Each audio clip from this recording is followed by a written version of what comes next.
The boy spent all his pocket money on the hawk, so he did not even have proper clothes. During gym class, everyone wore long sleeves. He could only wrap his body with his pants. Then the teacher organized a soccer game. Kez was assigned to be the goalkeeper. Because it was so cold, he had to keep moving. He climbed up and down on the goalpost. The teacher got angry and scolded him for not guarding the goal properly. Kez had no way to explain his situation. Oh, what thing is it? My feet are like blocks of ice.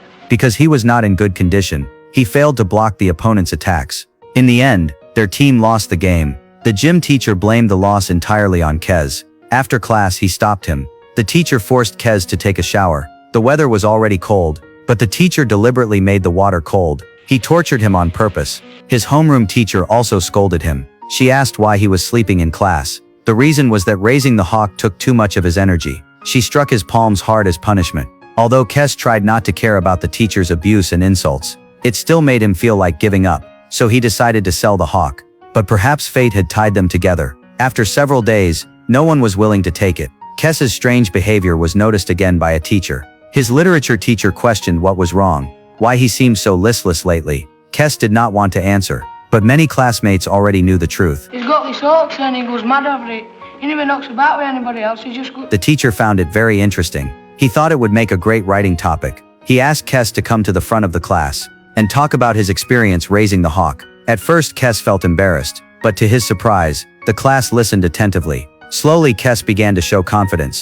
Training the hawk was the only thing he was good at. It was also the only thing he was proud of. He explained step by step how he fed the hawk and how he earned its trust. The students listened with great interest. Even those who used to mock him stayed silent. Everyone admired him. For the first time, he received praise from a teacher. When he left school, he was filled with confidence. Even girls on the street looked at him twice. But in the eyes of the school bully, this confidence was unacceptable. Kez refused to tolerate his provocation. He grabbed a handful of coal and threw it at him. The two began to fight. Small and weak, Kez was quickly knocked down. Fortunately, the literature teacher arrived and separated them. Kez felt wronged. He did not understand why some students and teachers liked to bully him. Maybe they all thought he was foolish. The teacher fell silent after hearing this. He comforted Kez and said he was not foolish at all, because he could train a hawk. Those troublemakers would only end up working in the mines. But Kez might be able to make money with his hawk someday. Kez found that very reasonable. He invited the teacher to his home on Sunday to watch the hawk perform. Kez felt that his future was full of hope.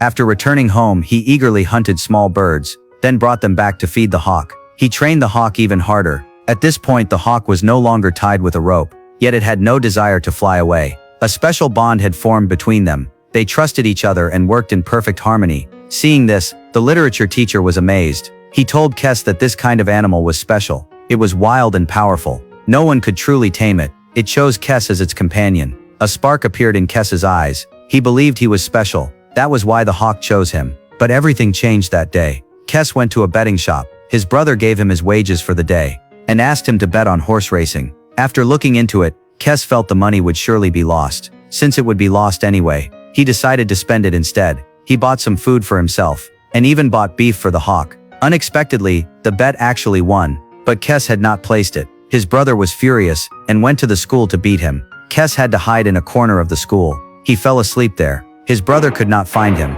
so he did something crazy. When Kez woke up, it was already after school. But when he got home, the hawk was gone. He kept calling its name. It was not there, nor anywhere else. A bad feeling grew in his heart. He ran home in tears. His brother admitted everything. He had intended to set the hawk free, but the hawk kept attacking him, so he killed it. Kez found the body in the trash. In despair, he went to the hillside. There he dug a hole and buried the hawk. Along with it, he buried his dreams and hope for the future.